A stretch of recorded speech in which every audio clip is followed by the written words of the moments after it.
نشان آ رہے ہیں، ایک کا مطلب ہے وقف مطلق، دوسرے کا مطلب ہے وقف لازم اور تیسرے کا مطلب ہے وقف غفران یا وقف منزل۔ ٹھیک ہو، کچھ لوگ پڑھتے ہیں بیادی جلدی سے پڑھ جاتے ہیں، ہا کی ادائیگی کو ٹھیک نہیں کرتے۔ تو آپ نے جب بھی زبر ہے، نہ زیر ہے نہ پیش ہے، تو الف کے اوپر زبر یا زیر یا پیش کب لگانی ہے؟ سب سے پہلے ہم اس چھوٹی سی نون کے بارے میں پڑھتے ہیں، چھوٹی کرتے۔ اگر ادائیگی حرف کی ٹھیک نہیں ہوگی تو ترجمہ تبدیل ہو جائے گا۔ کس طرح؟ جس طرح کہ قل هو اللہ احد، قاف وہاں پر موٹا ہے تو اس کا مطلب ہے کہہ دو کہ اللہ ایک۔ اگر ہم چھوٹی قاف کو پڑھیں گے تو السلام علیکم ورحمۃ اللہ وبرکاتہ۔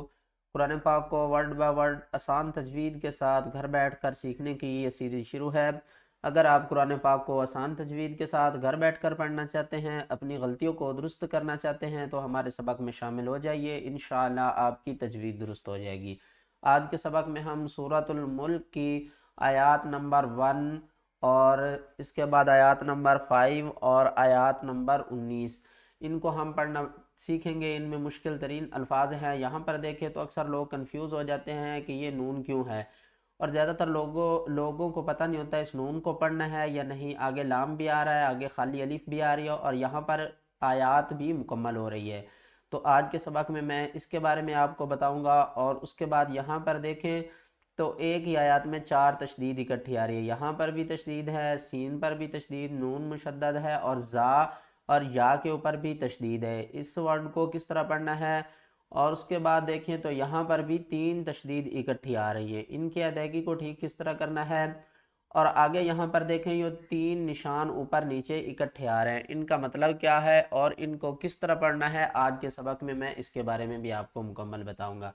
چلیں سبق شروع کرتے ہیں، غور سے سنیے گا۔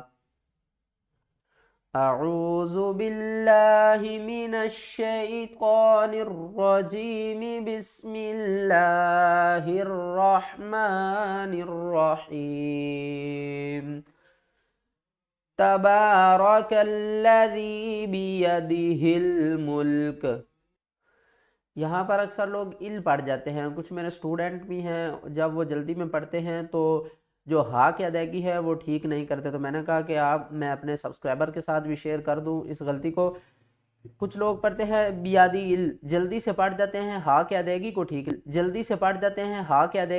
نہیں کرتے۔ تو آپ نے جب بھی یہاں سے شروع کرنی ہے سورۃ الملک تو ہا کی جو ادائیگی ہے نا اس کو مکمل کرنا ہے۔ کس طرح؟ تبارک الذی بیدہ الملک وَهُوَ عَلَى كُلِّ شَيْءٍ قدیر۔ یہاں پر دیکھیں تو میں نے وقف کیا، قدیر پڑھا، اور اب میں کیا کروں گا؟ اکثر لوگ کنفیوز ہوتے ہیں کہ اب ہم نے کیا کرنا ہے۔ یہاں پر تو قدیر کر دیا، لیکن دیکھیں تو الف کے اوپر نہ تو زبر ہے، نہ زیر ہے، نہ پیش ہے۔ تو الف کے اوپر زبر یا زیر یا پیش کب لگانی ہے؟ سب سے پہلے ہم اس چھوٹی سی نون کے بارے میں پڑھتے ہیں۔ چھوٹی سی نون کیوں آئی ہے؟ اس چھوٹی سی نون کو ہم کہتے ہیں نون قطنی۔ نون قطنی جب ہم یہاں پر سٹاپ کریں گے تو پھر ہم اس نون کو نہیں پڑھیں گے، اور جب ہم یہاں پر سٹاپ نہیں کریں گے تو پھر ہم اس نون کو پڑھیں گے۔ یہ جو آگے لام آ رہا ہے نا اس کا مطلب ہے کہ یہاں پر آپ سٹاپ نہ کریں، آگے تلاوت کو کنٹینیو کر سکتے ہیں، لیکن نیچے آیات ہے۔ اب ہمارے پاس آپشن بن گیا ہے کہ اب ہم یہاں پر سٹاپ کر سکتے ہیں۔ کس طرح؟ عَلَى كُلِّ شَيْءٍ قدیر۔ رک گئے تو اب ہم کیا کریں گے؟ الف کو پڑھیں گے۔ الف کے بارے میں بتاتا ہوں، پہلے ہم نون کے بارے میں پڑھ لیں۔ وقف کر لیا تو نون کو نہیں پڑھیں گے، وصل پڑھیں گے تو پھر کس طرح پڑھیں گے؟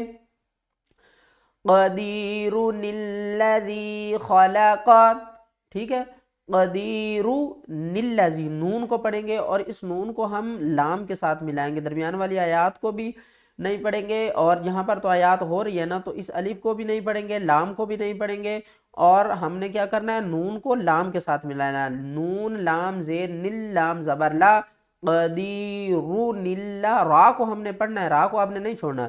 قدیر الذی خلق، ٹھیک ہے۔ اور اب ہم کیا کریں گے؟ سٹاپ کریں گے تو پھر ہم پڑھیں گے الذی خلق۔ کیوں پڑھیں گے؟ آپ نے ایک بات کا خیال رکھنا ہے، الف کے بعد اگر فوری لام آ جائے اور الف خالی ہو، اس کے اوپر نہ زبر ہو نہ زیر ہو نہ پیش ہو، تو ہم کیا کریں گے؟ الف کے اوپر زبر لگا دیں گے، ٹھیک ہے نا۔ الف کے بعد والا حرف دیکھنا ہے، دوسرا حرف اگر لام ہے تو ہم الف کے اوپر زبر لگائیں گے۔ کس طرح آپ پڑھیں گے؟ یہاں پر وقف کیا، قدیر، حمزہ لام زبر، اللام زبر لا، اللہ، ذال یا زیر ذی الذی خلق، ٹھیک ہے نا. اب ہم نے یہاں پر سٹاپ کرنا ہے تو نون سٹاپ کرنا ہے تو الف کو پڑھیں گے، سٹاپ نہیں کرنا تو پھر ہم نون کو پڑھیں گے، للذی یا الذی. یہاں پر دیکھیں تو اکثر لوگ اس ورڈ کی ادائیگی کو ٹھیک نہیں کرتے. اگر ادائیگی حرف کی ٹھیک نہیں ہوگی تو ترجمہ تبدیل ہو جائے گا. کس طرح؟ جس طرح کہ قل هو اللہ احد، قاف وہاں پر موٹا ہے تو اس کا مطلب ہے کہہ دو کہ اللہ ایک. اگر ہم چھوٹی قاف کو پڑھیں گے تو مطلب بنتا ہے کھاؤ اللہ تعالیٰ ایک ہے، ٹھیک ہے نا. تو اسی طریقے سے جب ہم لفظوں کی ادائیگی حرفوں کی پوری نہیں کریں گے تو ترجمہ تبدیل ہو جاتا ہے اور ثواب کے بدلے ہمیں گناہ ملتا ہے. تو ہم نے یہاں پر کیا کرنا ہے، جب بھی تشدید والا حرف ہم نے پڑھنا ہو تو اس کو ہم نے سختی کے ساتھ پڑھنا ہے. سختی کس طرح کرنی ہے؟ واو زبر وا، لام زبر لا، والا قوف دال زبر قد. یہاں پر قوف کو ہم نے موٹا پڑھنا ہے، قوف دال زبر قد، دال کے اوپر قلقلہ بھی کرنا ہے. والا قد، زا کو ہم نے یا سے ملانا ہے، یا کے اوپر سختی کرنی ہے، یا کے اندر ایک یا ساکن بھی ہے. زا یا زبر زی، یا نون زبر ین، زین. اس الف اس لام کو، ان تینوں کو ہم نے نہیں پڑھنا. نون کو ہم نے سین کے ساتھ ملانا ہے. کس طرح؟ نون سین زبر نس، وَلَقَدْ زَيَّنَّا الس، سین زبر سا، زَيَّنَّا الس، نون کے اوپر گنہ کرنا ہے، رکنا ہے. کس طرح؟ زَيَّنَّا الس، میم الف مد زبر ما. یہ کیا ہے؟ بڑی مد ہے، اس کو 5 الف کی مقدار کھینچ کر پڑھیں گے. وَلَقَدْ زَيَّنَّا السَّمَاءَ. حمزہ کو ہم نے دال سے ملانا ہے، درمیان والی الف اور لام کو نہیں پڑھنا. حمزہ دال زبر اد، ٹھیک ہے. وَلَقَدْ زَيَّنَّا السَّمَاءَ. آگے دیکھیں تو ہم نے دال کو نون سے ملانا ہے. یہاں پر نون ساکن ہے لیکن ہم نے غنہ یہاں پر نہیں کرنا، ٹھیک ہے نا. یہاں پر اس نون کے اوپر غنہ نہیں ہوگا. دال نون پیش دن، یا الف زبر یا، دنیا، ٹھیک ہے نا. وَلَقَدْ زَيَّنَّا السَّمَاءَ الدُّنْيَا. آگے بیما صابیحہ، اور یہاں آگے آیا رہا ہے وَجَعَلْنَاهَا، وَجَعَلْنَاهَا، را کو پر پڑھنا ہے. رجو، میم کو لام سے ملانا ہے، الف کو نہیں پڑھنا. میم لام دو زبر مل، لام کو ہم نے شین کے ساتھ ملانا ہے. لام شین زیر لش، ٹھیک ہے نا. اس لام کو بھی ہم نے نہیں پڑھنا، الف کو نہیں پڑھنا اور آگے والے لام کو بھی نہیں پڑھنا. میم لام دو زبر مل، لام شین زیر لش. رجو مل لش، شین زبر شا، رجو مل لش.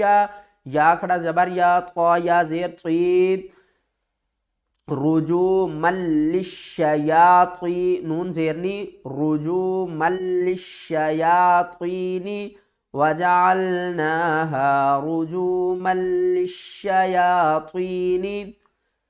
آگے دیکھیں تو یہاں پر آ رہا ہے آیات نمبر 19. یہاں پر دیکھیں تو ہم نے اس ورڈ کو کس طرح پڑھنا ہے. یہ 3 نشان آ رہے ہیں. ایک کا مطلب ہے وقف مطلق، دوسرے کا مطلب ہے وقف لازم اور تیسرے کا مطلب ہے وقف غفران یا وقف منزل، ٹھیک ہے نا. غفران اور منزل ان کے بارے میں آپ کو بتاتا ہوں. جہاں پر یہ میم آ جائے تو وہاں پر وقف لازم ہے، ہم نے ہر حال میں وقف کرنا ہے. اور اکثر لوگ کنفیوز ہوتے ہیں کہ جب لاسٹ حرف کو ساکن کرنا ہو تو اس سے پہلا حرف بھی ساکن ہو تو ہم نے اس کو ساکن کس طرح پڑھنا ہے. پہلے ہم اس آیات کو سمجھتے ہیں اور اس کے بعد میں ان کے بارے میں بتاؤں گا کہ ان کا مطلب کیا ہے، یہ کیوں آئے ہیں. فوقہم، صاد کھڑا مد، فا زبر صوف، اس طرح بھی پڑھ سکتے ہیں. اور ہم نے گول دائرے کی طرح بھی پڑھ سکتے ہیں. کس طرح؟ صاد فا مد کھڑا زبر صوف، فا کھڑا زبر فا، صوف، تا واو دو زیر تیوں، فوقہم صافاتیوں، واو زبر وا، یا قاف زبر یق، و یق، قاف کے اوپر قلقلہ بھی کرنا ہے اور قاف کو موٹا بھی پڑھنا ہے. و یق، با ضاد زیر بید، نون زبرنا، و یق بیدنا. اور جب ہم نے نون کو ساکن کرنا ہے تو ضاد کو ہم نون کے ساتھ ملا دیں گے، با ضاد نون زیر بید، ٹھیک ہے. یہاں پر وقف ہو گیا فوقہم صافات و یقبضن. تو آ کا مطلب وقف مطلق، میم کا مطلب وقف لازم. اور یہاں پر یہ جو نشان آ رہا ہے اس کا مطلب ہے وقف غفران. جب آقا علیہ الصلوۃ والسلام یہاں پر سٹاپ کرتے تھے، تلاوت کو پڑھ رہے ہوتے تھے، قرآن پاک کی تلاوت کر رہے ہوتے تھے، تو آپ صلی اللہ علیہ وآلہ وسلم یہاں پر امت کے لیے مغفرت کی دعا کرتے تھے۔ یہاں پر وقف بھی لازم ہے، ہم نے ہر حال میں وقف بھی کرنا ہے، اور اس کے بعد جب بھی آپ سورۃ الملک کی یہ آیات کو پڑھیں تو یہاں پر آپ مغفرت کے لیے، اپنی مغفرت کے لیے دعا بھی کر سکتے ہیں۔ تو اگر ویڈیو اچھی لگی ہے تو ویڈیو کو لائک کریں، چینل پر نئے ہیں تو چینل کو سبسکرائب کر دیں، تاکہ آپ کا ہمارا تعلق مضبوط رہے قرآن پاک کو سیکھنے میں۔